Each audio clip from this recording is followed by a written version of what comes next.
Quando você atinge minha idade, 71 anos, começa a fazer as pazes com muitas coisas. As rugas no espelho, o corpo que não responde como antes, os amigos que vão partindo um a um, mas nunca, e repito, nunca, imaginei que precisaria fazer as pazes com a traição do meu único filho. O telefone tocou naquela manhã de quinta-feira. Lembro como se fosse hoje. O sol entrava pela janela da cozinha, enquanto eu regava minhas samambaias. Sempre tive mão boa para plantas. Continuam verdinhas porque conversam comigo todos os dias, eu dizia para as visitas. Naquela manhã, o telefone interrompeu nossa conversa silenciosa. Alô, Dona Úrsula? Aqui é do escritório do Dr. Marcos, o advogado. Ele pediu para confirmar seu comparecimento na leitura do testamento amanhã, às 14 horas. Meu coração apertou como sempre acontecia quando me lembravam que Fernando, meu marido de 45 anos, tinha partido há apenas 2 semanas. O vazio na casa ainda era tão grande que às vezes eu me pegava chamando por ele. Sim, estarei lá, respondi com a voz embargada. O Sr. Carlos também confirmou presença. Carlos, meu filho, meu único filho. Ele havia chegado para o enterro do pai. Ficou 2 dias e voltou para São Paulo, dizendo que tinha compromissos inadiáveis na empresa. Mal conversamos. Nos últimos anos, as visitas dele ficaram cada vez mais raras e mais curtas, sempre com desculpas de trabalho, de compromissos. Um telefonema rápido no Natal, uma mensagem no meu aniversário. Era nisso que tinha se transformado nossa relação. Nem sempre foi assim. Quando pequeno, Carlos era grudado em mim. O filho da mamãe, Fernando brincava. Lembro dele correndo pela casa com 5 anos, me mostrando os desenhos que fazia na escola. Ou adolescente, me contando sobre a primeira paixão, sentado na beira da minha cama até tarde da noite. Quando foi que aquele menino se transformou neste homem distante, sempre apressado, sempre olhando o relógio? Desliguei o telefone e voltei para minhas plantas, mas minha mente já estava longe. O testamento. Nunca me preocupei com isso enquanto Fernando estava vivo. Nossos bens eram simples. A casa onde morávamos há 30 anos, um apartamento pequeno que compramos como investimento e alugávamos, e algumas economias. Fernando sempre foi um homem cuidadoso com dinheiro, planejador, para garantir nosso futuro e o futuro do Carlos, ele dizia. Naquela noite não consegui dormir. Repassei nossa vida juntos, Fernando e eu. Nos conhecemos jovens, eu com 23 anos, ele com 25. Construímos tudo do zero. Os primeiros anos foram difíceis, morando de aluguel num apartamento minúsculo, economizando cada centavo. Carlos nasceu quando já estávamos um pouco mais estabelecidos. Fernando tinha conseguido uma promoção na empresa de engenharia onde trabalhava, e eu dava aulas de matemática numa escola pública. Lembro da felicidade dele quando conseguimos comprar nossa casa, depois de anos juntando dinheiro. Úrsula, agora temos nosso cantinho. Ninguém nos tira daqui. E realmente aquela casa se tornou nosso refúgio, nosso pedaço de mundo. Cada canto tinha nossa história. A marca na parede da sala que mostrava o crescimento de Carlos. O abajur que compramos na nossa viagem de 20 anos de casados. O quartinho dos fundos que Fernando transformou em oficina para seus projetos de marcenaria, depois que se aposentou. Pelas 5 horas da manhã, desisti de tentar dormir. Levantei, fiz um café e sentei na varanda para ver o sol nascer. Os passarinhos começavam seu canto matinal e, por um momento, senti paz. Vai ficar tudo bem, pensei. Amanhã é só uma formalidade, mas algo dentro de mim sabia que não seria tão simples. No dia seguinte, arrumei-me com cuidado.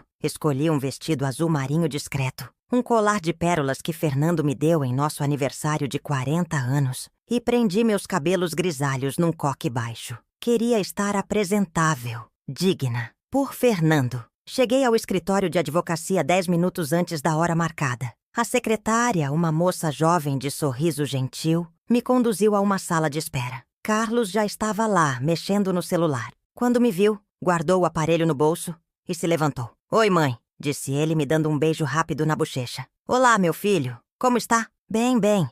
E a senhora? Aquela conversa de estranhos, tão formal, tão distante. Engoli o nó na garganta e tentei sorrir. Indo. Um dia de cada vez, você sabe. Ele assentiu e voltou a sentar. Notei como estava elegante num terno bem cortado, o relógio caro no pulso, os sapatos polidos. Carlos tinha se tornado um homem de negócios bem-sucedido. Diretor de marketing de uma multinacional. Algo que sempre encheu Fernando de orgulho. Nosso filho conquistou o mundo, ele dizia. Eu também me orgulhava, claro, mas sentia falta do meu menino. A porta se abriu e o Dr. Marcos nos chamou. Entramos em sua sala ampla, com estantes de livros cobrindo as paredes. Ele nos indicou as cadeiras à frente de sua mesa e sentou-se. Dona Úrsula, Sr. Carlos, primeiro quero expressar novamente meus sentimentos pela perda do Sr. Fernando. Ele foi meu cliente por muitos anos e sempre o admirei muito. Agradecemos com um aceno de cabeça. Como sabem, estamos aqui para a leitura do testamento do Sr. Fernando Ribeiro. Ele pegou um envelope sobre a mesa. Este foi registrado há 2 anos, sendo sua última vontade legal. 2 anos atrás, foi quando Fernando teve aquele susto de saúde, um princípio de infarto que felizmente não deixou sequelas, mas que o fez repensar muitas coisas, pelo visto. Doutor, Marcos ajustou os óculos e começou a ler o documento formal. A introdução era cheia de termos jurídicos que pouco entendi. Então, ele chegou às disposições dos bens. Deixo a minha esposa, Úrsula Maria da Silva Ribeiro, o usufruto vitalício de nossa residência situada à Rua das Acácias, número 128, bairro Jardim Primavera, bem como uma pensão mensal no valor de R$ 4.000, a ser retirada das aplicações financeiras em meu nome no Banco Itaú. Conta número. Usufruto. A palavra ecoou na minha mente enquanto o advogado continuava. Usufruto significava que eu poderia continuar morando na casa, mas ela não seria minha. A propriedade seria de outra pessoa. Ao meu filho Carlos Fernando Ribeiro, deixo a propriedade de todos os meus bens imóveis, incluindo a residência familiar acima mencionada e o apartamento situado à Avenida Central, número 532, apartamento 103, bairro Centro, bem como o saldo remanescente de todas as minhas aplicações financeiras após a constituição do fundo para a pensão de minha esposa. Meu mundo parou naquele instante. A voz do advogado continuava, mas eu já não escutava. Fernando tinha deixado tudo para Carlos. A casa onde vivemos nossa vida inteira seria dele. O apartamento que compramos juntos com tanto sacrifício seria dele. As economias de uma vida inteira seriam dele. Para mim, apenas o direito de continuar vivendo na casa, que não era mais minha, e uma pensão. Olhei para Carlos, esperando ver nele o mesmo choque que eu sentia. Mas seu rosto estava impassível, calmo, como se já soubesse. E foi aí que entendi. Ele sabia. O restante da reunião passou como um borrão. Assinei papéis onde me pediram para assinar. Ouvi o Dr. Marcos explicar procedimentos, prazos, questões legais, mas estava anestesiada. Quando saímos do escritório, o sol da tarde me atingiu como um tapa. Estava quente demais, sufocante. Carlos caminhava ao meu lado em silêncio. Você sabia? Finalmente consegui perguntar. Quando chegamos à calçada, ele parou e me olhou. Havia algo diferente em seus olhos. Algo frio que eu nunca tinha visto antes. Pai me consultou quando fez o testamento. Ele respondeu simplesmente. E você aceitou? Aceitou que ele me deixasse apenas o usufruto da casa onde vivi a vida toda? A casa que ajudei a pagar? A casa que cuidei todos esses anos? Mãe, a senhora está sendo dramática. Tenho usufruto vitalício. Pode morar lá até... Ele hesitou. Até eu morrer, completei por ele. E depois você vende, é isso? Carlos soltou um suspiro de impaciência, como se eu fosse uma criança fazendo birra. São negócios, mãe. Pai sempre foi um homem prático. Ele queria garantir que a senhora estivesse amparada, mas também queria preservar o patrimônio da família. Da família? Eu sou sua família, Carlos. Sou sua mãe. Pessoas passando na rua começaram a olhar. Carlos pegou meu braço e me afastou para um lugar mais discreto. Olha, não vamos discutir isso aqui. A senhora está nervosa, é compreensível. Podemos conversar outro dia, com calma. Outro dia quando? Quando você voltar para São Paulo hoje à noite e só aparecer daqui a meses. Ele olhou para o relógio, impaciente. Tenho uma reunião importante amanhã cedo. Não posso faltar. Mais importante que sua mãe? Minha voz falhou. Mais importante que explicar por que você concordou com isso? Não é questão de importância, mãe. É a minha carreira. Tenho responsabilidades. E eu? Não sou sua responsabilidade também? Carlos passou a mão pelo rosto. exasperado. A senhora tem tudo o que precisa. Uma casa para morar, uma pensão para se manter. Do que mais precisa? Do meu filho, quis dizer. Preciso do meu filho. Mas as palavras não saíram. Preciso ir, disse ele, olhando novamente para o relógio. Ainda tenho que passar no hotel e pegar minhas coisas. Meu voo sai às 18 horas. Você não vai nem passar em casa? Perguntei, incrédula. Não dá tempo, mãe. Ligo quando chegar em São Paulo. E então, ele me deu outro beijo rápido na bochecha. Chamou um táxi que passava e partiu, me deixando ali, parada na calçada, segurando uma pasta com documentos que me diziam que a vida que construí não me pertencia mais. Voltei para casa. Não, para a casa que agora era de Carlos. Como um fantasma. Entrei, fechei a porta e desabei no sofá. As lágrimas que segurei durante toda a reunião finalmente vieram, em soluços que sacudiam meu corpo inteiro. Como Fernando pôde fazer isso comigo? 45 anos juntos. E no final, ele não confiou em mim para administrar o que construímos juntos. Precisou deixar tudo para o filho, como se eu fosse incapaz, como se não merecesse. E Carlos, meu filho, meu menino, como pôde aceitar isso? Como pôde olhar nos meus olhos hoje e agir como se tudo estivesse normal, como se não tivesse concordado em tirar de mim o que era meu por direito? O telefone tocou uma vez naquela noite. Era Natália, minha amiga de longa data. Não atendi. Não conseguiria falar com ninguém. Tudo o que eu queria era ficar sozinha com minha dor, minha raiva, minha decepção. Adormeci no sofá, exausta de tanto chorar. Sonhei com Fernando. Estávamos jovens de novo, na praia onde passamos nossa lua de mel. Ele sorria para mim, aquele sorriso que sempre me derretia. Vai ficar tudo bem, ursinha,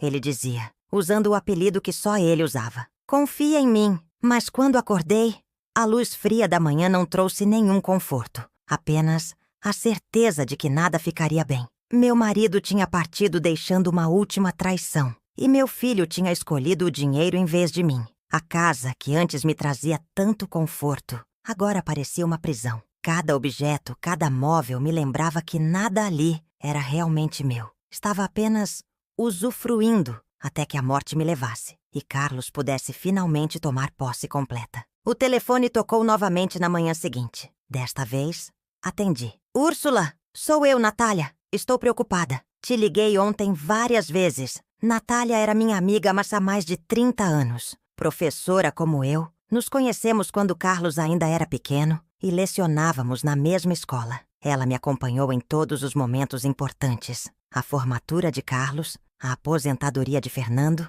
e agora o funeral. Foi um dos poucos rostos que vi entre os presentes naquele dia triste. Desculpe não ter atendido, falei, minha voz ainda rouca de tanto chorar. Não estava em condições. O que houve? É o Fernando? Sei que a dor é recente, querida. Não é só isso, interrompi. Ontem foi a leitura do testamento. Contei tudo a ela. As palavras saíam como uma torrente agora. Falei do testamento, da reação de Carlos, de como me senti traída 2 vezes. Meu Deus, Úrsula, ela disse quando terminei. Isso é... Não sei nem o que dizer. Não esperava isso do Fernando. Nem eu, suspirei. Foram 45 anos juntos, Natália. 45 anos construindo uma vida. E no final, ele não confiou em mim para cuidar do que era nosso. E o Carlos? Você acha que ele influenciou o pai de alguma forma? A pergunta pairou no ar por alguns segundos. Era algo que eu mesma tinha me questionado durante a noite insone. Não sei, respondi finalmente. Mas ele sabia do testamento.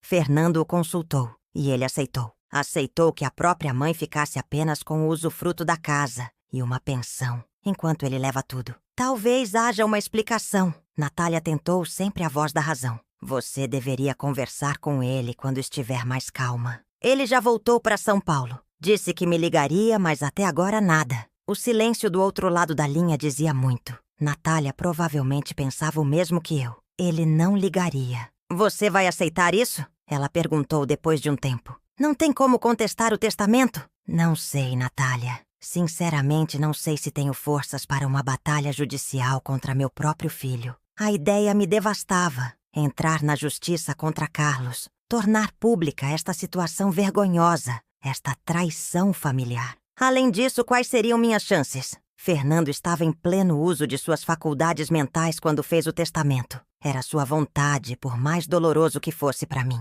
Venha almoçar comigo hoje, convidou Natália. Não é bom você ficar sozinha agora. Aceitei o convite. Precisava sair daquela casa, daquelas paredes, que agora pareciam me sufocar com lembranças. O apartamento de Natália ficava a algumas quadras de distância. Ela era viúva há 5 anos. Seu marido, Roberto, tinha partido depois de uma longa batalha contra o câncer. Eles não tiveram filhos. Uma escolha consciente que fizeram juntos. Nossa vida é completa assim, Natália sempre dizia. Agora, eu me perguntava se ela não tinha feito a escolha certa. Pelo menos nunca conheceria esta dor. Almoçamos na pequena varanda do apartamento dela. Uma sopa de legumes, pão caseiro, comida simples que aqueceu meu corpo, mas não minha alma. O que você vai fazer agora? Ela perguntou enquanto tomávamos café. Olhei para a rua abaixo, as pessoas passando cada uma com sua vida, seus problemas, suas histórias. Não sei, Natália. Verdade, não sei. A casa, não sei se consigo continuar morando lá, sabendo que não é mais minha. Que a qualquer momento, Carlos pode decidir que quer vendê-la e eu terei que sair. Ele não pode fazer isso enquanto você estiver viva. O usufruto vitalício te protege. Legalmente, sim. Mas você acha que ele não vai encontrar uma maneira? Já vi como ele é agora. Não é mais o menino que criamos. É um homem de negócios que vê tudo como uma transação. Até a própria mãe. Natália segurou minha mão sobre a mesa. Você sempre tem um lugar aqui comigo se precisar. Agradeci com um sorriso fraco. Era bom saber que ainda tinha uma amiga verdadeira. Voltei para casa no fim da tarde. O sol se punha, lançando uma luz dourada sobre o jardim da frente. As rosas que Fernando plantou estavam em plena floração. Ele sempre cuidou delas com tanto carinho. São como você, ele dizia. Fortes e bonitas. Entrei e fui direto para o quarto que dividimos por décadas. Abri o armário dele. As roupas ainda estavam lá, organizadas como ele gostava. O cheiro dele ainda persistia. Peguei uma camisa, aquela azul que eu mais gostava, e a abracei contra o peito. Por que, Fernando? Murmurei para o vazio. Por que você fez isso comigo? Foi então que notei a caixa de sapatos na prateleira superior. Fernando guardava documentos importantes ali. Talvez houvesse algo, alguma explicação, uma carta, qualquer coisa que fizesse sentido desta situação absurda. Peguei a caixa e sentei na cama. Encontrei os documentos habituais. Certidões, apólices de seguro, escrituras. E então, um envelope amarelado com meu nome escrito na caligrafia inconfundível de Fernando. Minhas mãos tremiam quando o abri. Dentro, uma carta datada de 2 anos atrás, logo após seu susto de saúde. Minha querida Úrsula, se você está lendo esta carta, é porque já não estou mais aí. Espero que tenha sido uma partida tranquila, sem sofrimento. Você merece essa paz. Sei que deve estar confusa e magoada com minha decisão sobre o testamento. Parece injusto, eu sei.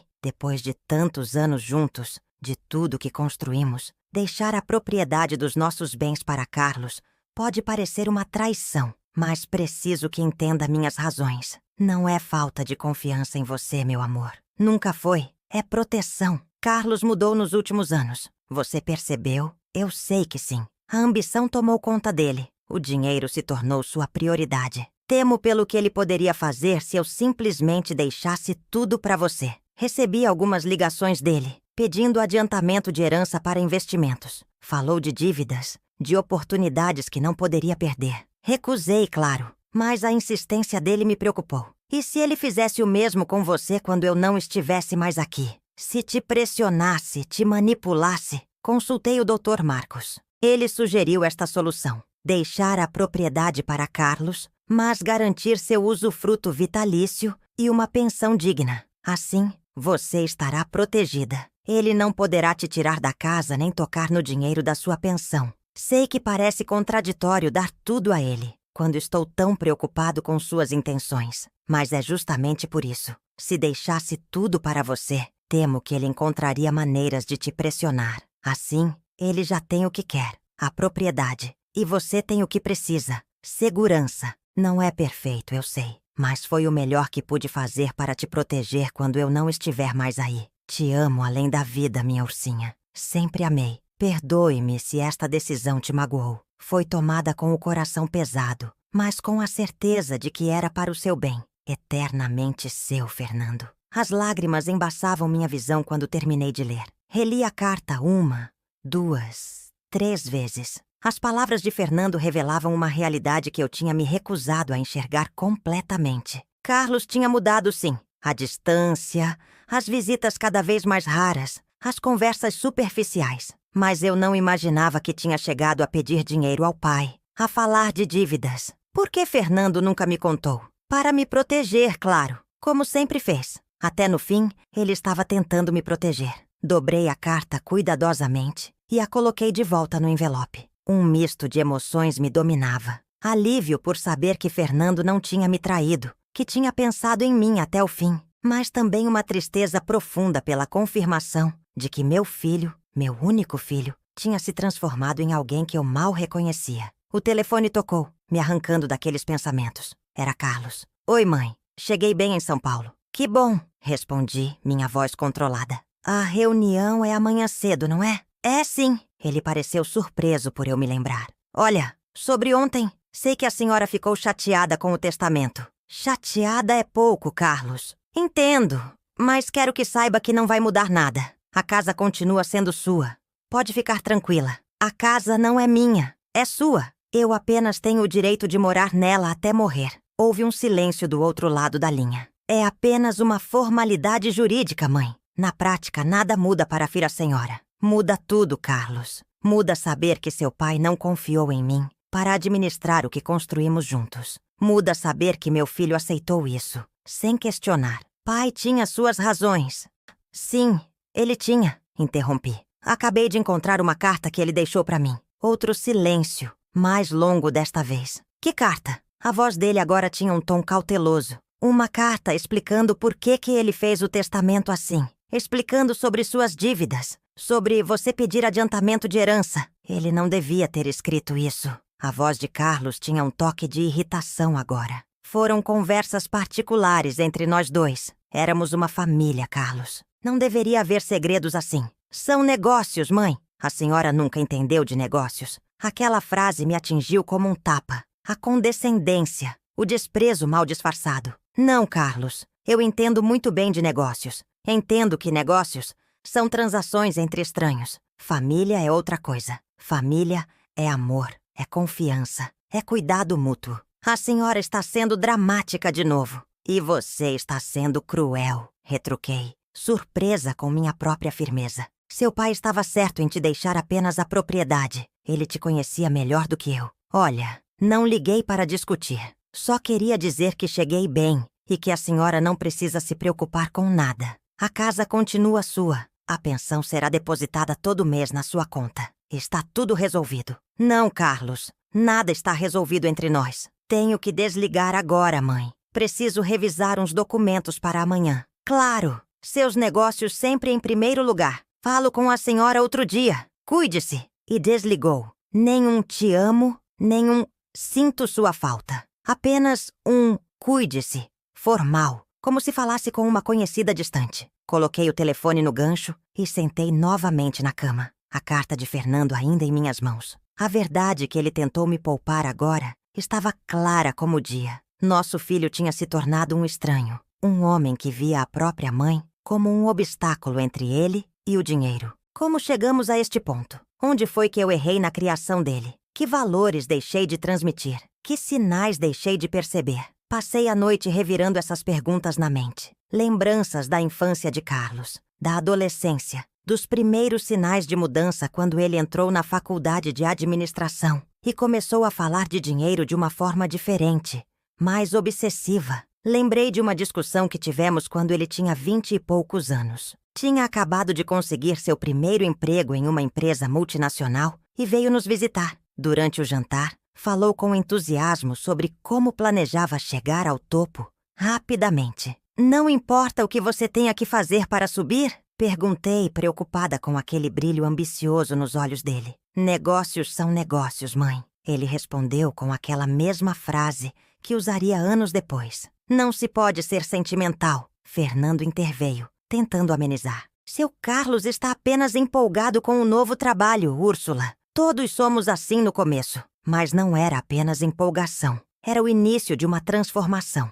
O menino sensível que eu conhecia estava dando lugar a um homem calculista, e eu não soube como impedir. Na manhã seguinte, acordei com a decisão tomada. Não poderia continuar naquela casa, não naquelas condições. Cada canto, cada objeto, me lembraria não apenas de Fernando, mas também da traição de Carlos. Seria como viver em uma mentira. Liguei para Natália. Você falou sério sobre me oferecer um lugar? Claro, Úrsula. Minha casa é sua pelo tempo que precisar. Preciso de algumas semanas apenas, até encontrar um lugar para alugar. Alugar? A surpresa na voz dela era evidente. Mas e a sua casa? Não é minha casa mais, Natália. É de Carlos. E não posso continuar vivendo nela sabendo disso. Mas o usufruto...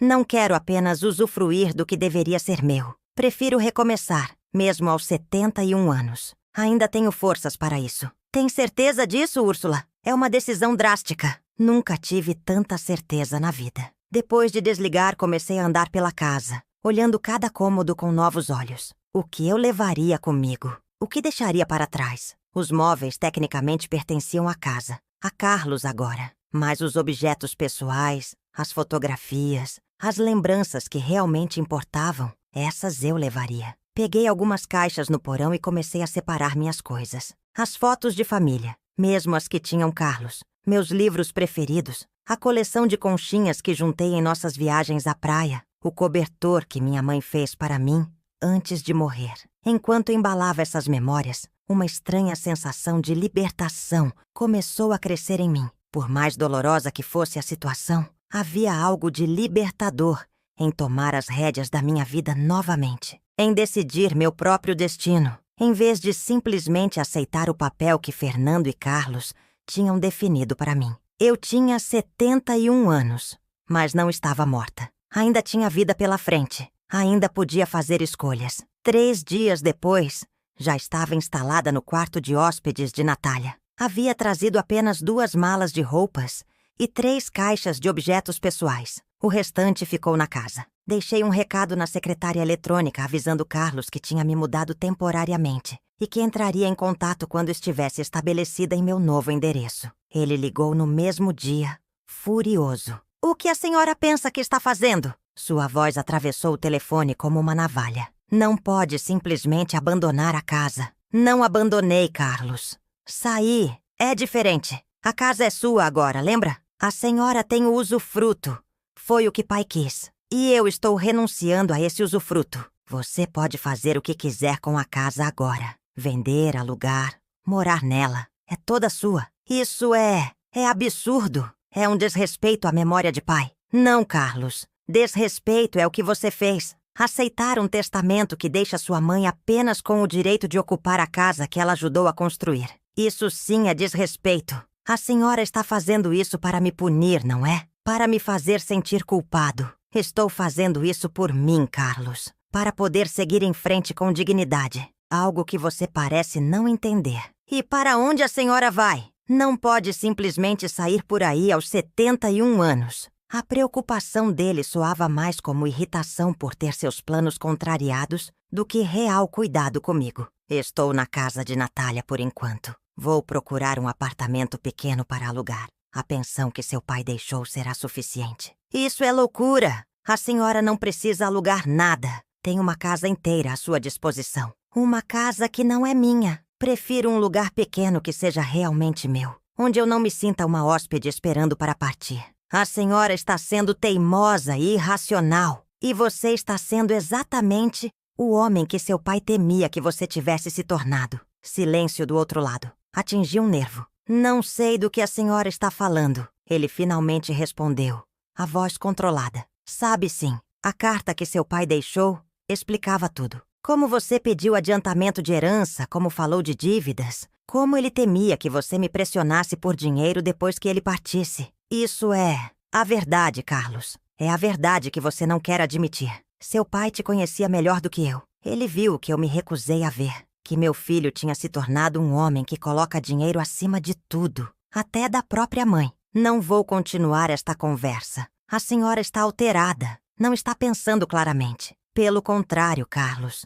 Nunca pensei tão claramente em toda a minha vida. Vou desligar agora. Quando a senhora quiser conversar como adultos, me ligue. e desligou na minha cara, mais uma vez. Natália, que tinha ouvido minha parte da conversa da cozinha, veio com uma xícara de chá. Ele não entendeu, não é? Balancei a cabeça pegando a xícara que ela me oferecia. Não, e acho que nunca vai entender. O dinheiro o cegou completamente. O que você vai fazer agora? Tomei um gole do chá. Estava quente, reconfortante. Exatamente o que disse a ele. Vou procurar um lugar para alugar. Um apartamento pequeno, talvez próximo daqui. A pensão dá para me manter. Não preciso de muito. E a casa? Os móveis? Suas coisas? O que importa de verdade está nestas 3 caixas. Apontei para o canto do quarto onde as havia colocado. O resto são apenas coisas. Natália sorriu. Um sorriso meio triste, meio admirado. Você sempre foi a mais forte de nós duas, sabia? Não me sinto forte, Natália, mas também determinada a não deixar que esta situação defina o resto da minha vida. Se é assim, vamos começar a procurar seu novo lar amanhã mesmo. Sorri de volta, grata por ter uma amiga verdadeira ao meu lado neste momento difícil. Naquela noite, deitada na cama de hóspedes de Natália, pensei em Fernando. O que ele diria se soubesse que eu tinha deixado a casa? Ficaria desapontado? Ou entenderia minha necessidade de recomeçar, de não viver sob a sombra do que tinha acontecido? Queria acreditar que ele entenderia, que veria que esta era minha forma de preservar minha dignidade, minha independência, que às vezes é preciso deixar algo para trás para poder seguir em frente. A busca por um novo lar começou na manhã seguinte. Natália tinha uma amiga corretora, Vanessa, que se prontificou a nos ajudar. Ela apareceu com uma lista de apartamentos pequenos para alugar no bairro. Dona Úrsula, sei que está passando por um momento difícil, disse Vanessa enquanto tomávamos café na cozinha de Natália. Mas vamos encontrar um lugar que a senhora se sinta em casa novamente. Vanessa era uma mulher na casa dos 50 anos. Cabelos castanhos bem cuidados, olhos vivos e atentos. Tinha uma energia contagiante e uma gentileza genuína que me fez gostar dela imediatamente. Obrigada, Vanessa. Confesso que nunca imaginei ter que procurar casa nesta altura da vida. A vida sempre nos surpreende. Ela respondeu com um sorriso compreensivo. Minha mãe recomeçou aos 73 anos, depois que meu pai faleceu. Hoje, aos 80, ela diz que foram os anos mais autênticos da vida dela. Aquilo me deu uma centelha de esperança. Talvez este recomeço, por mais doloroso que fosse sua origem, pudesse trazer algo positivo. Visitamos 3 apartamentos naquele dia. O primeiro era muito escuro, com janelas pequenas que davam para um muro. O segundo, embora ensolarado, ficava no 4º andar de um prédio sem elevador. Minhas pernas não aguentariam subir tantas escadas todos os dias. O terceiro tinha um cheiro de mofo que nem toda a ventilação do mundo conseguiria eliminar. Não desanime, disse Natália quando voltamos para sua casa no fim da tarde. Amanhã veremos outros. Não estou desanimada, respondi e era verdade. Só quero ter certeza de escolher o lugar certo. Vai ser meu novo começo, afinal. No dia seguinte, o 4º apartamento que visitamos parecia promissor. Era pequeno, mas arejado, com uma varanda que dava para uma praça arborizada. O aluguel cabia no meu orçamento, considerando a pensão que Fernando tinha deixado. O prédio era antigo, mas bem conservado, com elevador e porteiro. Este lugar tem potencial, comentou Natália, enquanto caminhávamos pelo apartamento vazio. Parei na varanda e olhei para a praça. Havia crianças brincando, idosos conversando nos bancos, um vendedor de pipoca na esquina. Vida! Era isso que eu precisava ao meu redor agora. Vou ficar com este, decidi. Vanessa sorriu, satisfeita. Ótima escolha, Dona Úrsula. Vou preparar os papéis hoje mesmo. Uma semana depois, assinei o contrato de aluguel. Era oficial. Eu tinha um novo lar. Pequeno, simples, mas meu. Um lugar onde poderia recomeçar, longe das sombras do passado. Natália e mais 2 amigas me ajudaram com a mudança. Não havia muito para trazer. Apenas minhas malas de roupas e as 3 caixas de objetos pessoais. Compramos uma cama, uma mesa pequena com 2 cadeiras, um sofá modesto e um armário. O básico para começar. Está gostando? Perguntou Natália quando finalmente terminamos de arrumar tudo. Olhei ao redor. O apartamento estava longe do conforto da casa onde vivi por décadas. Não tinha os móveis antigos cheios de história, nem as cortinas que eu mesma costurei, nem o jardim que Fernando cuidava com tanto carinho. Mas tinha algo que a casa já não tinha mais: paz. Aqui, eu não me sentia como uma intrusa em um espaço que legalmente pertencia ao meu filho. Aqui mesmo sendo alugado, eu me sentia dona do meu próprio destino. Estou, Natália. De verdade. Ela me abraçou, seus olhos marejados. Estou orgulhosa de você, amiga. Muitas pessoas teriam se entregado à amargura, à autocomiseração, mas você escolheu recomeçar. Não tive escolha. Sorri,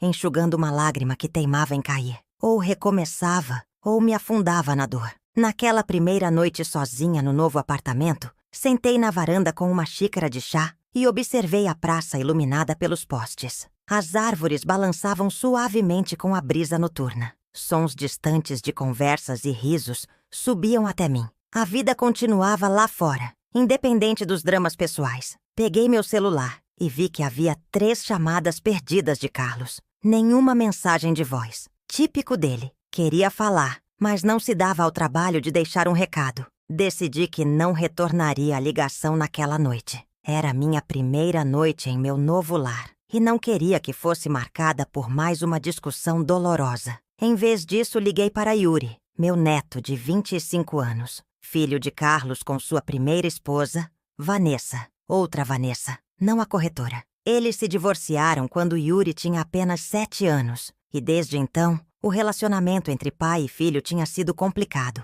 Carlos era exigente demais, sempre cobrando excelência acadêmica, sucesso profissional. Yuri, por outro lado, tinha uma alma artística. Estudou música contra a má vontade do pai e agora trabalhava como professor em uma escola de artes em Curitiba. Vovó! A voz animada dele aqueceu meu coração. Que surpresa boa! Como você está, meu querido? Estou bem. E a senhora? Soube do vovô. Sinto muito não ter podido ir ao funeral. Eu entendo, meu bem. Sei que a distância complicou as coisas. Tentei falar com o pai, mas você sabe como é. Sim, eu sabia. Carlos provavelmente mal tinha avisado o filho sobre a morte do avô. O relacionamento entre eles estava ainda mais distante nos últimos anos, desde que Yuri decidiu seguir carreira na música, em vez de estudar administração como o pai queria. Tenho novidades, falei mudando de assunto. Me mudei. Como assim, vovó? Saiu da casa? Contei a ele sobre o testamento, a reação de Carlos, minha decisão de sair. Contei sobre o apartamento novo, sobre este recomeço aos 71 anos. Uau, vovó, não sei nem o que dizer. Pai não me contou nada disso. Não me surpreende. Seu pai e eu não estamos nos falando muito ultimamente. Típico dele, esconder o que não o faz parecer perfeito. Havia uma ponta de amargura na voz de Yuri. Mas a senhora está bem? Precisa de alguma coisa? Estou bem, querido. Adaptando-me à nova vida. E você? Como vai o trabalho na escola de música? Conversamos por quase 1 hora. Yuri me contou sobre seus alunos, sobre um recital que estava organizando, sobre a namorada, Letícia, que havia conhecido há 6 meses. Era bom ouvir sua voz entusiasmada, sua paixão pela vida. Ele tinha herdado isso de mim, dizia Fernando. A capacidade de ver beleza nas pequenas coisas. Vovó, estou pensando em ir visitá-la nas próximas férias, disse ele antes de desligarmos. Quero conhecer seu novo apartamento. Seria maravilhoso, meu amor. Estou com saudades. Eu também. E estou orgulhoso da senhora, sabia? Por não ter se deixado abater. Por ter tomado as rédeas da situação. Aquelas palavras significavam mais do que ele poderia imaginar. Pelo menos para uma pessoa na família, eu não era apenas uma velha teimosa e irracional. Era alguém digna de admiração. Obrigada, querido. Isso significa muito para mim. Depois de desligar, dormi melhor do que nas últimas semanas. O colchão novo ainda não tinha se ajustado ao meu corpo. E os sons da rua eram diferentes dos que eu estava acostumada. Mas havia uma paz interior que há muito não sentia. Na manhã seguinte, resolvi explorar a vizinhança. Desci até a praça, comprei um café em uma padaria da esquina e sentei em um banco, observando o movimento. Idosos jogavam damas em mesas de concreto. Mães conversavam enquanto crianças brincavam no parquinho. Cachorros passeavam com seus donos. Uma vida comunitária que eu tinha perdido nos últimos anos, fechada em minha casa com Fernando. Primeira vez por aqui? Virei-me e vi um senhor de cabelos brancos sentado no mesmo banco, a alguns metros de distância. Tinha um sorriso gentil e segurava um livro nas mãos. Tão óbvio assim? Respondi, sorrindo de volta. Um pouco. Conheço todos os frequentadores habituais da praça. Ele estendeu a mão. Eduardo. Moro no prédio ali da esquina há 20 anos. Úrsula. Acabei de me mudar para o prédio amarelo. Ah, ótimo prédio. Silencioso, boa administração. Vai gostar daqui. Conversamos por alguns minutos. Eduardo era professor universitário aposentado, viúvo há 12 anos. Vinha à praça todas as manhãs para ler e ver gente, como ele disse. A solidão é a pior parte de envelhecer, comentou ele. Mas aqui, mesmo sozinho, nunca me sinto solitário. Havia sabedoria naquelas palavras. Talvez fosse isso que eu precisava agora. Não necessariamente companhia constante, mas a sensação de fazer parte de algo maior, de uma comunidade. Voltei para o apartamento com uma sensação renovada de possibilidade. Comecei a desempacotar as caixas que ainda estavam fechadas, decidindo onde colocar cada objeto, cada fotografia, cada lembrança. Era como construir um mosaico da minha vida, peça por peça, mas em um novo formato. O telefone tocou quando eu estava pendurando um quadro. Uma aquarela que Fernando tinha comprado em nossa viagem de 30 anos de casados. Era Carlos novamente. Respirei fundo e atendi. Alô, finalmente a senhora atende? A voz dele soava irritada. Liguei várias vezes ontem. Estava ocupada me mudando, Carlos. Então é verdade? A senhora realmente alugou um apartamento? Sim, estou nele agora. E onde fica? Hesitei por um momento. Uma parte de mim queria manter distância, criar um espaço só meu, onde Carlos não pudesse entrar com suas acusações e seu desprezo mal disfarçado. Mas ele ainda era meu filho, no bairro Jardim das Flores, perto da Praça das Acácias. Isso é do outro lado da cidade. Por que a senhora foi para tão longe? Não é tão longe assim. E gostei da vizinhança. Houve um silêncio do outro lado da linha. Quando Carlos falou novamente, sua voz tinha um tom diferente. Menos agressivo, mais calculado. Mãe, vamos conversar como adultos. Essa situação toda é absurda. A senhora não precisava sair de casa. Não era isso que pai queria. Seu pai queria me proteger, Carlos. Foi o que ele disse na carta. Me proteger de você, das suas pressões por dinheiro. Isso é ridículo. Eu nunca pressionaria a senhora por dinheiro. Não? Então por que pediu adiantamento de herança para seu pai? Por que falou de dívidas? De investimentos urgentes. Outro silêncio, mais longo desta vez. Eram negócios legítimos, oportunidades que apareceram. Pai não entendeu. Seu pai entendeu perfeitamente. Por isso fez o testamento como fez. Ouvi um suspiro exasperado do outro lado. Olha, não vamos discutir o passado. O que está feito, está feito.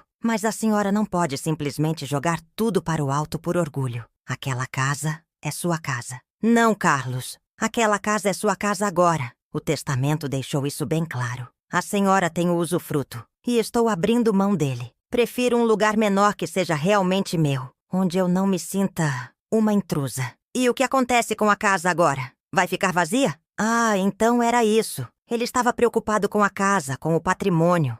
Não comigo. Faça o que quiser com ela, Carlos.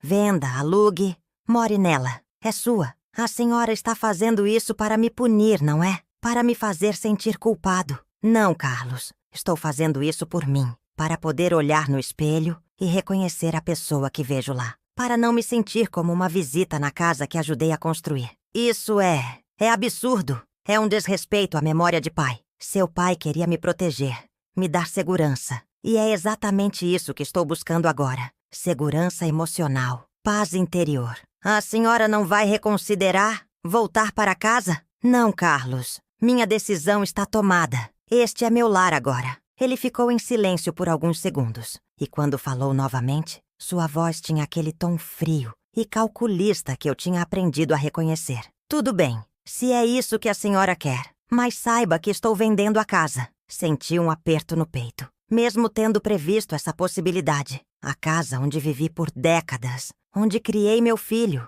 Onde envelheci ao lado de Fernando. Seria vendida para estranhos. É seu direito, consegui dizer, tentando manter a voz firme. Já tenho um comprador interessado. Um casal jovem. Ofereceram um bom valor. Que bom para você.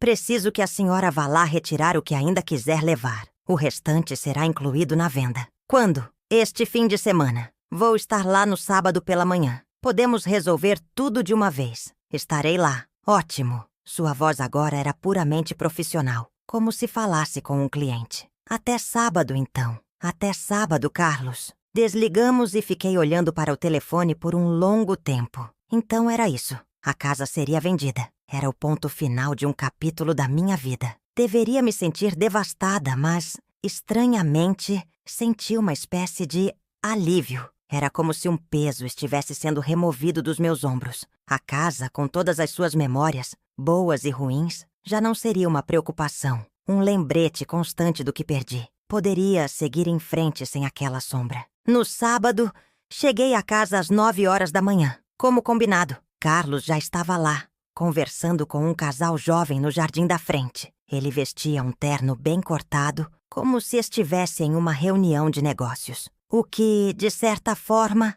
era verdade. Estava vendendo a casa onde cresceu. Quando me viu, fez um gesto para o casal esperar e veio até mim. Bom dia, mãe. Bom dia, Carlos. Estes são Lucas e Daniela. Apontou para o casal. Estão interessados na casa. Vou entrar para separar o que quero levar, disse sem me dirigir ao casal. Não conseguiria ser sociável naquele momento. Carlos assentiu e voltou para os potenciais compradores. Entrei na casa sozinha, fechando a porta atrás de mim. Foi uma sensação estranha, como entrar em um museu de memórias. Cada cômodo, cada objeto tinha uma história, um significado. O sofá onde Fernando cochilava nas tardes de domingo. A mesa da cozinha onde tantos jantares em família foram compartilhados. O abajur da sala de leitura que compramos em nossa viagem a Minas Gerais. Comecei pelo quarto que dividi com Fernando. Havia algumas joias no meu criado mudo que tinha esquecido de levar. Alguns livros que ainda queria. Fotografias em porta-retratos. Os objetos mais pessoais e insubstituíveis.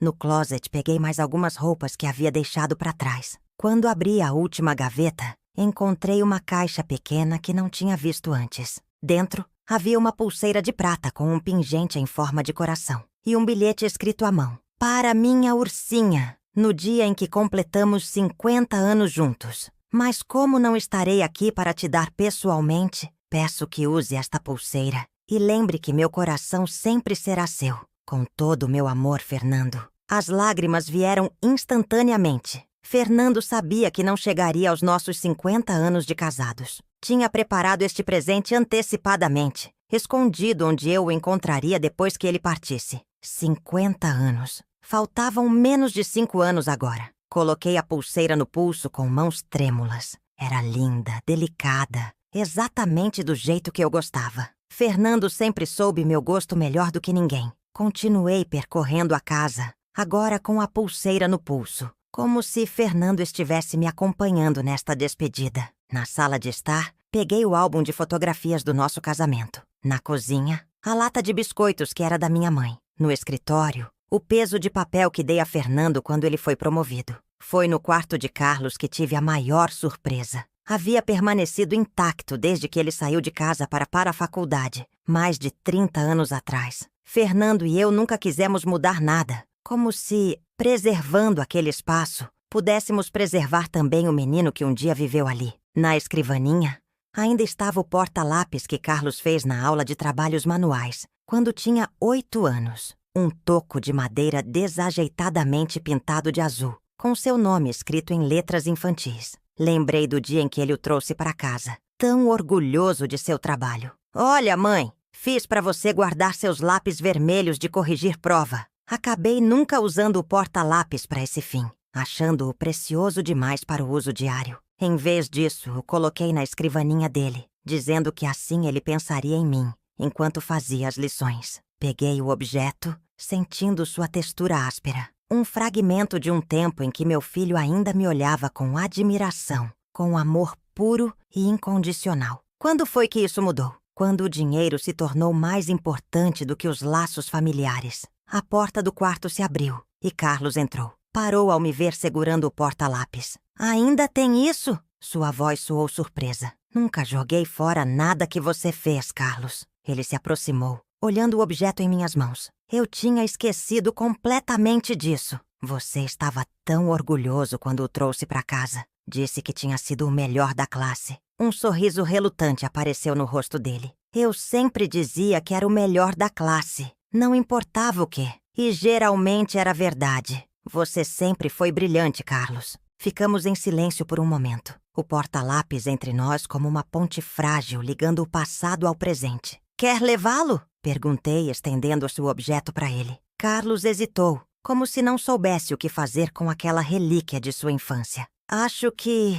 sim, vou guardar. Entreguei o porta-lápis a ele, nossos dedos se tocando brevemente. O casal lá fora, eles parecem bons? Perguntei. São. Ele é médico. Ela é arquiteta. Tem 2 filhos pequenos. Ele parecia desconfortável com a pergunta. Vão cuidar bem da casa. Isso é bom. Esta casa merece uma família feliz. Carlos desviou o olhar, guardando o porta-lápis no bolso interno do paletó. Mãe, ainda acho que a senhora está cometendo um erro ao sair daqui. Não é um erro, Carlos. É uma escolha. Minha escolha. Talvez a primeira verdadeiramente minha em muito tempo. A senhora não pode ficar com raiva de mim para sempre. Não estou com raiva. E era verdade. O que senti agora era mais tristeza do que raiva. Tristeza pelo que perdemos, pelo que poderia ter sido. Só estou tentando reconstruir minha vida do jeito que posso. Vendendo a casa, posso depositar um valor maior na sua conta todo mês, para complementar a pensão. Sempre o dinheiro. Como se tudo pudesse ser resolvido com dinheiro. Não preciso de mais dinheiro, Carlos. A pensão que seu pai deixou é suficiente para minhas necessidades. Mas o apartamento que a senhora alugou deve ser caro. É modesto e cabe no meu orçamento. Mesmo assim, gostaria de ajudar. É minha obrigação como filho. Olhei para ele, tentando encontrar no homem à minha frente algum traço do menino que fez aquele porta-lápis. Do filho que um dia disse que eu era a melhor mãe do mundo. Sua obrigação como filho não é me dar dinheiro, Carlos. Nunca foi. Então o que é? A pergunta pairou no ar, carregada de décadas de expectativas não atendidas, de amor não correspondido à altura. É estar presente, é se importar, é colocar a família acima das coisas materiais. Ele desviou o olhar novamente, visivelmente desconfortável. Tenho que voltar lá para fora. O casal está esperando para ver o resto da casa. Claro, vou terminar de separar minhas coisas. Carlos saiu do quarto e continuei minha peregrinação pela casa, agora com um peso ainda maior no coração. Não havia mais nada a dizer entre nós. O abismo que nos separava era profundo demais para ser atravessado com palavras. Terminei de reunir o que queria levar. Não era muito, apenas o suficiente para encher 2 caixas de tamanho médio. Carlos chamou um táxi para mim, e quando este chegou, nos despedimos na porta da frente. A venda deve ser finalizada em 2 semanas, ele disse, formal como sempre. Vou depositar sua parte na sua conta. Minha parte? Da venda. Sei que legalmente não precisaria, mas acho justo. Era sua forma de tentar consertar as coisas? Ou apenas uma maneira de aliviar a própria consciência? Faça como achar melhor, Carlos. Nos olhamos por um momento, mãe e filho, agora quase estranhos. Adeus, Carlos. Adeus, mãe. Cuide-se. Entrei no táxi sem olhar para trás. Não queria que minha última imagem da casa fosse com aquele casal desconhecido, explorando seus cômodos, planejando as mudanças que fariam, apagando os vestígios da família que um dia viveu ali. Para onde, senhora? Perguntou o motorista. Dei o endereço do meu novo apartamento. Meu lar agora. O lugar onde recomeçaria, aos 71 anos. As semanas seguintes foram um período de adaptação ao meu novo lar e à minha nova vida. O apartamento, que inicialmente parecia tão estranho e impessoal, começou a ganhar minha personalidade. Coloquei plantas na varanda, pequenas samambaias e um vaso de gerânios vermelhos que Natália me deu de presente de boas-vindas. Pendurei cortinas leves nas janelas. Organizei meus livros preferidos em uma estante pequena que comprei em uma loja de móveis usados. Cada dia trazia uma nova descoberta na vizinhança. A padaria da esquina que fazia pães fresquinhos todas as manhãs. A biblioteca municipal a 2 quadras de distância, onde me cadastrei e comecei a pegar livros emprestados. O pequeno mercado onde o dono, seu Lucas, já me chamava pelo nome depois de apenas 2 visitas. Eduardo, o senhor que conheci na praça, tornou-se uma presença constante nas minhas manhãs. Nos encontrávamos quase diariamente no mesmo banco. Tomávamos café juntos e conversávamos sobre livros, política, memórias. Era uma amizade simples, sem complicações ou expectativas. Apenas 2 pessoas que apreciavam a companhia uma da outra. Como está a adaptação ao novo lar? Ele perguntou certa manhã, enquanto compartilhávamos um pacote de biscoitos. Melhor do que esperava. É estranho como lugares podem se tornar nossos tão rapidamente. Não são apenas os lugares que mudam, Úrsula. Nós também mudamos com eles. Havia sabedoria naquelas palavras. Eu estava mudando, me reinventando aos 71 anos. A dor da traição de Carlos ainda estava lá, um ponto sensível que eu evitava tocar, mas já não me consumia como antes. Um mês após minha mudança, recebi uma notificação do banco. Um depósito significativo tinha sido feito na minha conta. Era Carlos, cumprindo sua promessa de me dar parte do valor da venda da casa. A quantia era maior do que eu esperava. Suficiente para comprar um apartamento pequeno à vista, se eu quisesse. Fiquei olhando para o extrato bancário, sentimentos contraditórios me dominando. Por um lado, o dinheiro me daria mais segurança, independência. Por outro, sentia como se estivesse sendo paga pela casa que deveria ter sido minha por direito. Como se Carlos estivesse tentando comprar meu perdão, minha aceitação do que aconteceu. Naquela noite, não consegui dormir. Fiquei na varanda até tarde, observando as luzes da cidade, pensando no que fazer com aquele dinheiro. Compraria um apartamento? Continuaria alugando? E investiria a quantia? Doaria para alguma causa? As possibilidades eram muitas, e todas pareciam carregadas de significado, de escolha sobre o tipo de vida que eu queria dali para frente. Na manhã seguinte, liguei para Carlos. Precisava entender suas intenções com aquele dinheiro. Bom dia, mãe. Ele atendeu, soando surpreso por eu ter ligado. Recebi o depósito ontem. Fui direto ao ponto. É muito dinheiro, Carlos. É sua parte justa da casa. Pai gostaria que a senhora tivesse. Seu pai gostaria que eu continuasse morando na casa, não sendo paga por ela. Houve um momento de silêncio do outro lado da linha. A senhora escolheu sair. Foi sua decisão.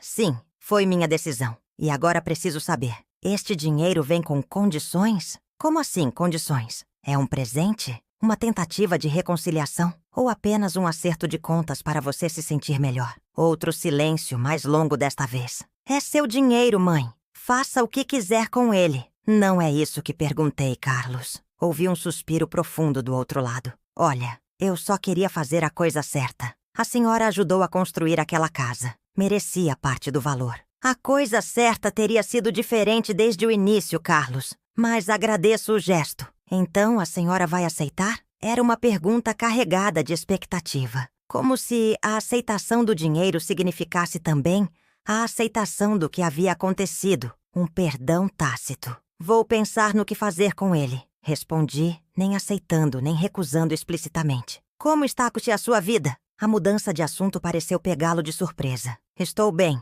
ocupado como sempre. A empresa está em fase de expansão. Tem falado com ele? Não muito. Você sabe como é. Nossos horários nunca batem. Típico Carlos. Sempre com a desculpa da falta de tempo. O mesmo padrão que usou comigo por anos. Ele vai me visitar nas próximas férias, comentei. Quer conhecer meu novo apartamento. É bom. A voz de Carlos soava distante, como se já estivesse pensando em outra coisa. Olha, mãe, tenho uma reunião em 5 minutos. Podemos conversar outro dia? Claro. Apenas queria agradecer pelo depósito. Verificar como você estava. Estou bem. E fico feliz que a senhora tenha ligado. Houve um momento de hesitação. Talvez eu possa visitá-la também. Qualquer dia desses. Conhecer seu novo lugar. A oferta me pegou desprevenida. Carlos raramente propunha visitas. Seria bom, respondi, tentando não soar muito esperançosa. Me avise quando puder vir. Farei isso. Agora preciso ir. Cuide-se, mãe. Você também, filho. Desligamos e fiquei olhando para o telefone por um longo tempo. Era a conversa mais civilizada que tínhamos tido em semanas. Não uma reconciliação, mas talvez um pequeno passo nessa direção. Ou talvez apenas educação formal de ambas as partes. O dinheiro permaneceu na minha conta, intocado, enquanto eu tentava decidir o que fazer com ele. Havia algo simbólico naquela decisão. Era como escolher que tipo de pessoa eu queria ser nesta nova fase da vida. 2 semanas depois, recebi outra ligação inesperada. Era Natália, e sua voz estava carregada de preocupação. Úrsula, você viu o jornal hoje? Não, por quê?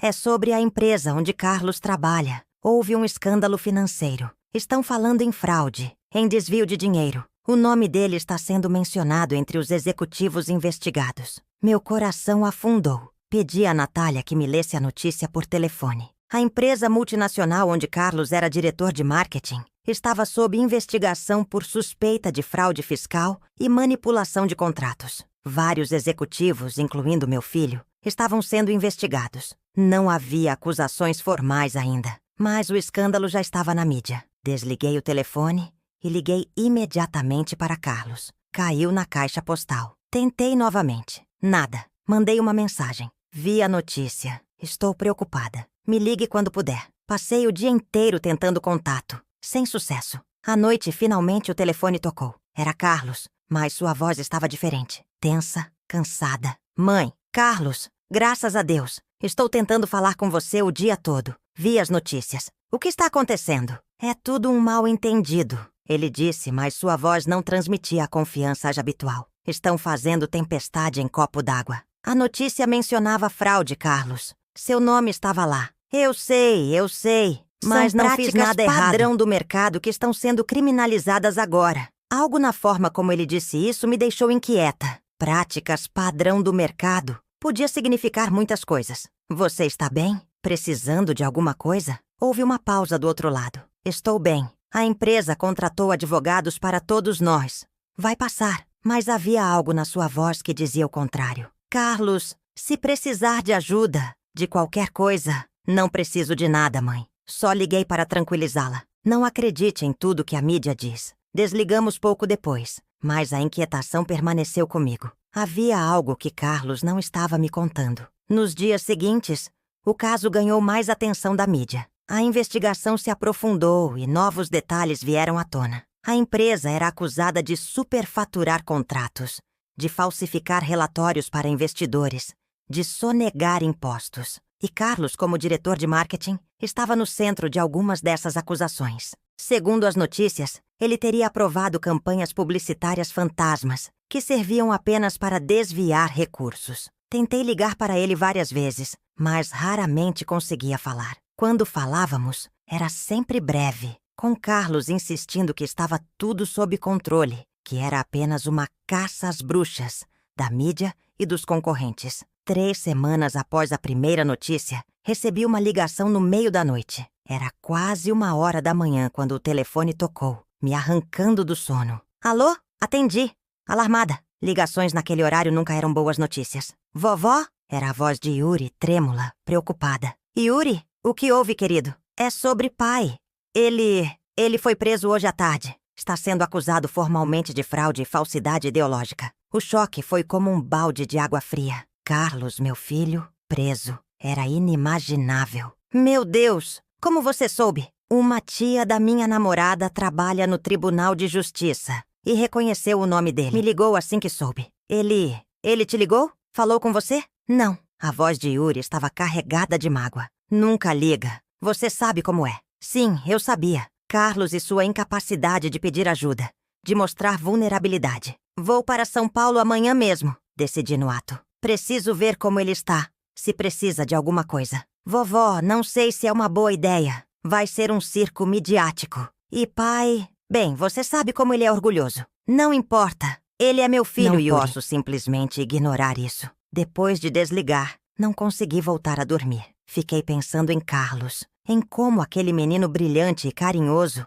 tinha se transformado em um homem capaz de cometer fraudes. Onde tínhamos errado? Fernando e eu? Que valores não conseguimos transmitir? Na manhã seguinte, fiz uma pequena mala e peguei um ônibus para São Paulo. A viagem de 4 horas pareceu interminável. Minha mente repleta de cenários, de preocupações. O que diria a Carlos? Como ele me receberia? Ele aceitaria minha ajuda? Ou me veria como mais um problema para administrar? Cheguei à cidade no início da tarde e fui direto para o fórum, onde, segundo Yuri, Carlos teria uma audiência de custódia. O lugar estava cheio de repórteres, câmeras, pessoas curiosas. Era exatamente o circo midiático que Yuri tinha previsto. Consegui entrar e assistir à audiência de longe. Carlos estava lá, usando um terno amassado, sem gravata, o rosto abatido. Parecia ter envelhecido 10 anos desde a última vez que o vi. Ao seu lado, um advogado de aparência séria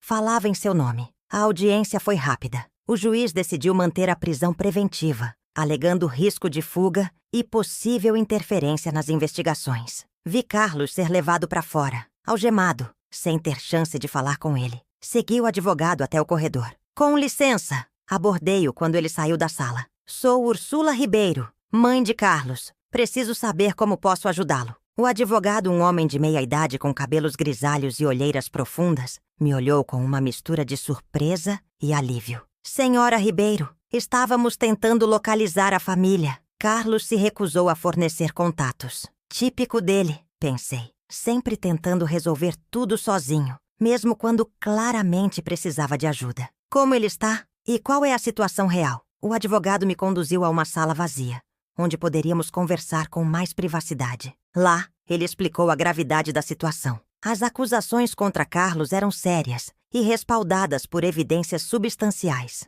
E-mails, transferências bancárias, testemunhos de colegas. A empresa estava cooperando com as investigações, basicamente jogando a culpa nos executivos para tentar minimizar os danos à sua própria reputação. Qual a pena potencial? Perguntei, tentando manter a voz firme. Se condenado por todas as acusações, pode chegar a 12 anos. 12 anos! Meu filho poderia passar 12 anos na prisão. A realidade da situação finalmente me atingiu em toda a sua força. Posso vê-lo? Amanhã. Hoje não serão permitidas visitas, pois ele ainda está sendo processado no sistema. E quanto à fiança? O juiz negou, como a senhora viu. Vamos recorrer, mas levará tempo. Saí do fórum sentindo-me completamente perdida. A cidade grande e barulhenta parecia ameaçadora agora. Peguei um táxi até o endereço de Carlos, que tinha guardado em minha agenda. Talvez lá encontrasse algo que pudesse ajudar. Alguma pista sobre o que realmente havia acontecido. O porteiro do prédio de luxo onde ele morava me reconheceu de visitas anteriores e permitiu que eu subisse. O apartamento estava como Carlos o deixara. Impecavelmente arrumado, quase impessoal. Poucos sinais de que alguém realmente vivia ali. Nenhuma foto de família à vista. Nenhum objeto pessoal nos móveis de design. Fui até o escritório dele, onde uma estante de livros e uma mesa de trabalho dominavam o ambiente. Na mesa, um porta-lápis de madeira pintado de azul chamou minha atenção. O mesmo que Carlos tinha feito na infância e que eu lhe dei na última vez que estivemos na casa antiga. Ele realmente o trouxera para cá. O colocara em um lugar de destaque. Aquele simples objeto, tão fora de lugar naquele ambiente sofisticado, me deu uma centelha de esperança. Talvez o menino que eu conhecia ainda estivesse lá, em algum lugar, por trás da fachada do executivo ambicioso. Passei a noite no apartamento de Carlos, dormindo no quarto de hóspedes. Pela manhã, fui até o presídio onde ele estava detido. O processo para visitá-lo foi humilhante. Revista, documentação, espera em uma fila interminável com outras famílias de detentos. Mas suportei tudo sem reclamar. Estava ali por meu filho, e nada mais importava. Quando finalmente me conduziram à sala de visitas, Carlos já estava lá, sentado atrás de uma mesa de metal fixada ao chão. Vestia um uniforme azul de presidiário que parecia grande demais para ele. Seu rosto mostrava surpresa ao me ver. Mãe, o que está fazendo aqui? Sentei-me à sua frente, controlando o impulso de abraçá-lo. As regras não permitiam contato físico. Vim assim que soube, Carlos. Yuri me ligou. Yuri, ele murmurou como se tivesse esquecido da existência do filho. Não devia ter vindo, mãe. Isto não é lugar para a senhora. É exatamente onde devo estar. Sou sua mãe. Ele desviou o olhar, visivelmente desconfortável. Já falou com meu advogado? Sim, ele me explicou a situação.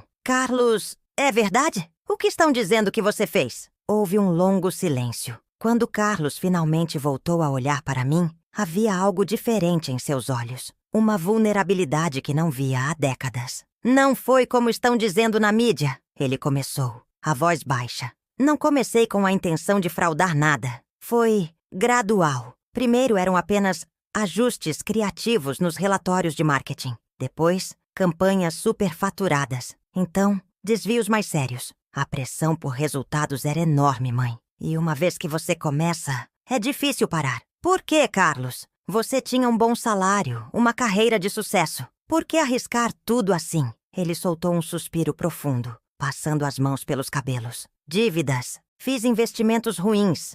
Perdi muito dinheiro. Então comecei a pegar emprestado, a apostar mais alto para recuperar o que perdi. Um círculo vicioso.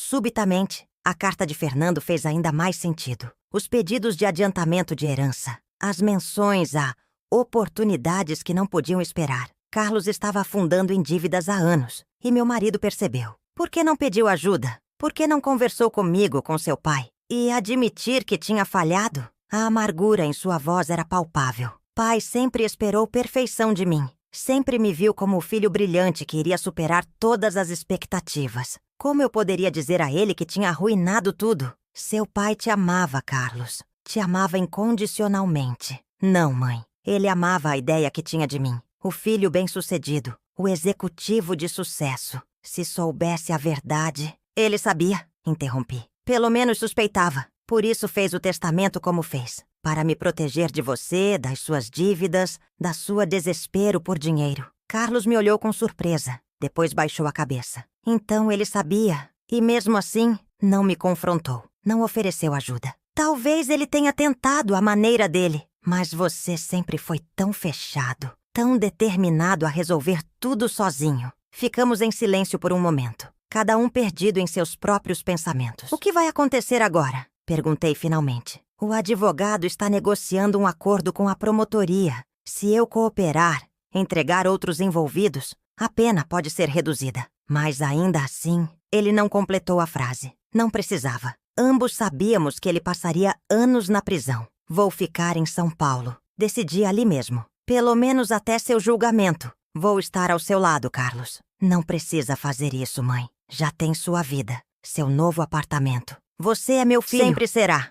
Não importa o que aconteça. Vi lágrimas se formarem nos olhos dele. Algo que não testemunhava desde que era criança. Por quê? Ele perguntou, a voz embargada. Por que ainda se importa depois de tudo que fiz? Depois de como a tratei? A resposta veio facilmente do fundo do meu coração. Porque o amor de mãe não é condicional, Carlos. Não depende do que você faz ou deixa de fazer. Simplesmente é. As lágrimas finalmente rolaram pelo rosto dele. Ali, naquele momento, não vi o executivo ambicioso, o homem que tinha me tratado com desdém, que tinha escolhido o dinheiro em vez da família. Vi apenas meu filho, perdido, assustado, precisando desesperadamente de ajuda. Sinto muito, mãe, ele disse entre soluços. Sinto muito por tudo. Eu sei, filho. Eu sei. O guarda anunciou que nosso tempo estava acabando. Tive que me despedir, prometendo voltar no próximo horário de visita. Saí daquele presídio com o coração pesado, mas também com uma estranha sensação de paz. A verdade finalmente tinha vindo à tona. As máscaras tinham caído. E talvez, apenas talvez, esse fosse o início de uma reconstrução. Não apenas da vida de Carlos, que certamente enfrentaria anos difíceis pela frente, mas também do nosso relacionamento como mãe e filho. Voltei para o apartamento dele e sentei na varanda, observando o pôr do sol sobre a cidade. São Paulo era tão diferente da minha pequena cidade, tão agitada, tão impessoal, mas agora seria meu lar temporário. Eu ficaria ali, visitaria Carlos regularmente, o apoiaria durante o julgamento, durante os primeiros meses ou anos de sua sentença. Não seria fácil. Teria que alugar um lugar, adaptar-me a uma nova cidade, a uma nova rotina. Aos 71 anos, era um desafio e tanto. Mas se tinha aprendido algo com tudo o que aconteceu nos últimos meses, era que nunca é tarde para recomeçar. Nunca é tarde para escolher um novo caminho. O telefone tocou, interrompendo meus pensamentos. Era Yuri. Vovó, conseguiu ver pai? Sim, querido. Acabei de voltar do presídio. Como ele está? Abatido, assustado, mas finalmente sendo honesto, pelo menos. Vou tentar ir até São Paulo no próximo fim de semana, disse Yuri, surpreendendo-me. Ele e Carlos mal se falavam há anos.